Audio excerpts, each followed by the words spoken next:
Você já sentiu que algo estava errado, mas não sabia explicar por quê? Era só mais uma noite de trabalho. Eu dirigia para um aplicativo de corridas, cansado, contando os minutos para ir para casa. Foi quando recebi um chamado. O destino? Um motel decadente no meio do nada. O passageiro entrou no carro sem dizer uma palavra. O ar ficou pesado. O rádio chiou. Mas o pior aconteceu quando olhei pelo retrovisor. Ele ainda estava lá, e então percebi algo aterrorizante. Ele nunca entrou no carro. Eu nunca fui de acreditar em fantasmas. Sempre achei que essas histórias eram apenas exageros ou ilusões da mente. Mas o que aconteceu naquela noite, aquilo mudou tudo. Trabalho como motorista de aplicativo há alguns anos.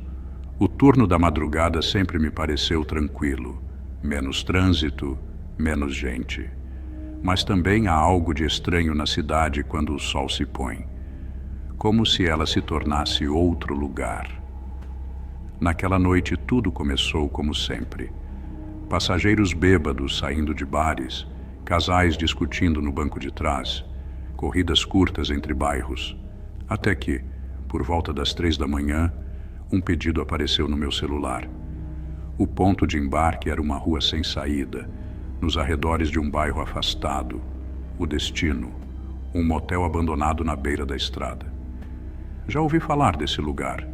Dizem que houve um assassinato lá nos anos 90. Um casal foi encontrado morto no quarto 206. Nunca pegaram o assassino. Com o tempo, o motel fechou e ficou esquecido. Apenas mais um prédio decadente consumido pelo mato. Minha primeira reação foi recusar a corrida. Mas a tarifa era boa e eu precisava do dinheiro. Aceitei. Quando cheguei ao ponto de embarque, a rua estava deserta. Nenhuma alma viva por perto. Olhei ao redor, conferi o endereço, mas não vi ninguém. Já estava prestes a cancelar quando ouvi 3 batidas suaves na janela. Um homem estava parado ali, alto, magro demais. Vestia um terno preto, levemente puído, e tinha a pele tão pálida que parecia refletir a luz do celular. Mas o que mais me incomodou foram os olhos, fundos, quase ocos. Ele apenas me olhou e, sem dizer nada, abriu a porta traseira e entrou. "Boa noite", murmurei, tentando parecer profissional. Ele apenas assentiu. Dei partida e seguimos viagem. O silêncio no carro era sufocante. Olhei pelo retrovisor algumas vezes, mas ele permanecia imóvel, encarando a escuridão além da janela. Não piscava. Não se mexia. Depois de alguns minutos, o rádio começou a chiar. Uma estática estranha, entrecortada por sussurros. Girei o botão para trocar de estação, mas o som não desaparecia. Foi quando o passageiro finalmente falou. "Não mexa nisso." Sua voz era baixa e cortante, como se cada palavra exigisse esforço. Meu estômago revirou. Algo estava errado. Continuei dirigindo, tentando ignorar o arrepio na espinha. A cada quilômetro, a escuridão ao redor parecia mais densa. Não havia mais casas, nem luzes de postes. Somente o asfalto sem fim e o som dos pneus cortando a estrada. Finalmente, o motel surgiu à nossa frente. Um prédio decrépito, suas janelas quebradas parecendo bocas abertas em um grito silencioso. A placa antiga piscava fracamente. Motel Paraíso. Um nome irônico para um lugar tão morto. Parei o carro esperando que ele saísse, mas ele permaneceu sentado. "Você pode me esperar?" Perguntou sem olhar para mim. Esperar? Não vai demorar. Eu deveria ter recusado. Mas antes que pudesse responder, ele saiu e caminhou em direção ao prédio. A porta da frente estava entreaberta, balançando ao vento. Ele entrou sem hesitar. Um frio gelado percorreu meu corpo. Algo me dizia para sair dali, mas por algum motivo que não consigo explicar, eu esperei. Os minutos passaram.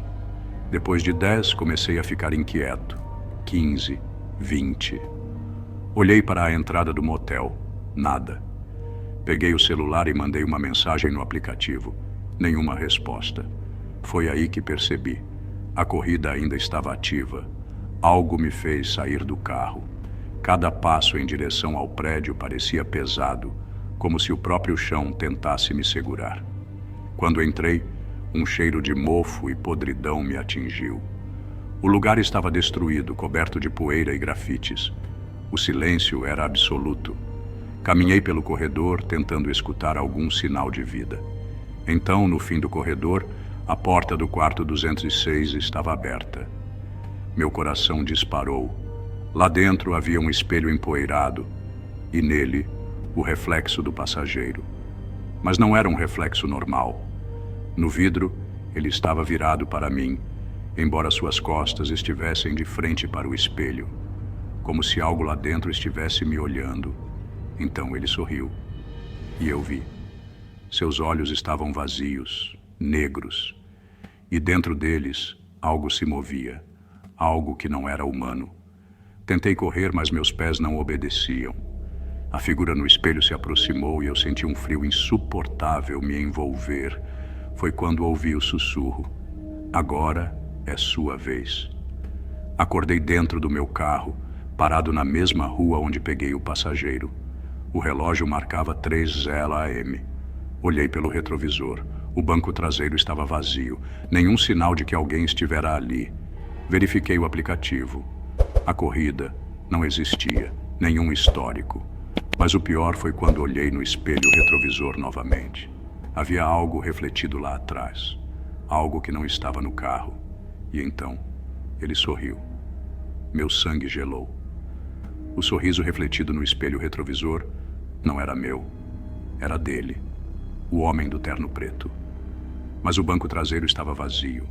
O ar dentro do carro ficou pesado, denso, como se eu estivesse sendo sugado para dentro de um pesadelo do qual não podia acordar. Meus músculos ficaram rígidos, meu peito apertado.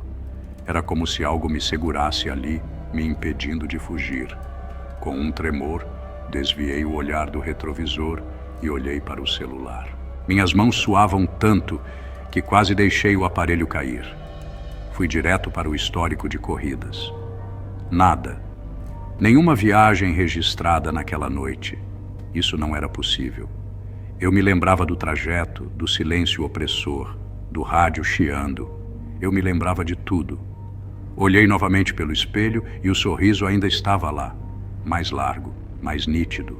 Minha respiração ficou irregular. Minhas mãos tremiam no volante. Não sabia o que fazer. Então, uma voz ecoou no carro: "Volte para o motel." Era baixa, rouca, mas não vinha de dentro do carro. Vinha de dentro da minha cabeça. Meus instintos gritavam para eu pisar no acelerador e sair dali o mais rápido possível. Mas algo mais forte do que o medo, me puxava de volta para aquele lugar maldito. Minhas mãos se moveram sozinhas.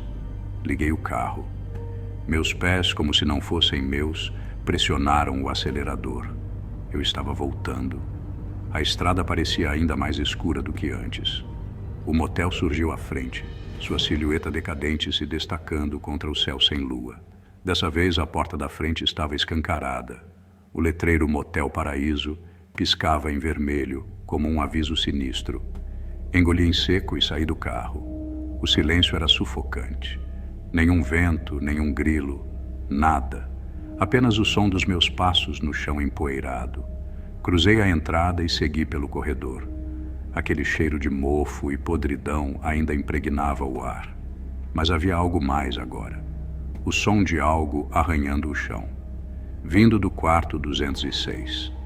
Cada passo que eu dava parecia mais difícil, como se o ar estivesse me puxando para trás, tentando me impedir de seguir adiante. Mas eu fui. Cheguei à porta do quarto e o vi. O homem do terno preto estava ali, de costas para mim, ajoelhado no chão. Algo escuro se arrastava por baixo dele, como se sombras vivas rastejassem em sua pele. No centro do quarto, um espelho velho e rachado refletia a cena. Mas o reflexo era diferente. No vidro, o homem não estava ajoelhado. Ele estava de pé, olhando diretamente para mim. E ao seu lado, uma figura. Alguém idêntico a mim, mas pálido. olhos fundos, sem vida. Meu reflexo sorriu. Foi quando senti. Mãos frias tocaram meus ombros, dedos gelados, ossudos, apertando minha pele. Minha boca se abriu para gritar, mas nenhum som saiu. O homem no espelho se inclinou para a frente. Seus lábios se moveram. Agora é você. A última coisa que lembro foi ser puxado para dentro do espelho. Acordei no banco do motorista. O carro estava parado na rua onde tudo começou. O relógio marcava 3:00 AM. Olhei para o espelho retrovisor e lá estava ele no banco de trás, sorrindo. A corrida ainda não acabou. Meus pulmões pareciam ter esquecido como respirar. O homem do terno preto estava lá, sentado no banco de trás, com aquele sorriso impossível, largo demais, dentes brancos demais. Tentei me mover, mas meus músculos estavam travados. Meus dedos agarravam o volante como se minha vida dependesse disso. Para onde agora? Minha voz saiu fraca, mas não sei por que perguntei aquilo. Ele não respondeu. Apenas ergueu uma das mãos pálidas e apontou para a estrada à frente. Meu coração martelava no peito. Cada fibra do meu corpo gritava para eu sair correndo, abandonar o carro, fugir. Mas meus pés estavam grudados nos pedais. E contra a minha vontade girei a chave na ignição. O motor roncou e o carro se moveu. A cidade parecia diferente. As ruas pelas quais eu dirigia eram escuras, vazias, sem postes de luz, sem outros carros, sem viva alma, como se eu tivesse cruzado para outro lugar. O rádio chiava baixinho, a mesma estática sufocante de antes. O ar dentro do carro estava denso, pesado. Um cheiro estranho começou a impregnar o ambiente, uma mistura de ferrugem, terra molhada e algo mais. Podre. Eu olhava para a estrada, mas sentia sua presença no banco de trás. Seus olhos em mim. Aos poucos, comecei a perceber que o caminho estava me levando de volta ao motel. Não, isso não podia estar acontecendo de novo. Minhas mãos estavam suadas no volante. Meus olhos ardiam. A cada piscada, flashes vinham à minha mente. O espelho do quarto 206. O reflexo que não me pertencia. As mãos geladas em meus ombros. O sorriso. Sempre o sorriso. O rádio começou a chiar mais alto. As luzes do painel piscaram. O carro tremeu. O homem no banco de trás riu. E então ele falou. A voz dele era um sussurro seco, como se tivesse sido arrancada da garganta de alguém morto há muito tempo. Você já entendeu. Não há como escapar. O carro parou. As portas se destravaram sozinhas. E eu olhei para frente. O motel estava ali. Mas agora era diferente. As luzes estavam acesas, mas não eram normais. Uma luz vermelha e pulsante saía das janelas, como se algo dentro do prédio estivesse vivo, respirando. O letreiro brilhava em um tom doentio. Motel Paraíso, quartos sempre disponíveis. Meu coração quase parou quando vi a figura em pé na entrada. Eu mesmo, pálido, olhos fundos, sem vida. Meu reflexo. Ele sorriu e ergueu a mão, me chamando. Atrás de mim, o homem do terno preto sussurrou. É a sua vez. As portas do carro se abriram sozinhas. Eu tentei gritar, mas agora eu era só um passageiro dentro do meu próprio corpo. O que você faria se percebesse que o passageiro que pegou nunca entrou no carro? Será que há lugares onde o tempo e a realidade se misturam? Ou será que algumas corridas nunca deveriam ser aceitas? Deixe seu comentário contando o que você faria nessa situação. Curta e compartilhe este vídeo. Não perca nossos próximos conteúdos. Escolha uma das duas opções na tela para continuar maratonando. Nos vemos no próximo vídeo.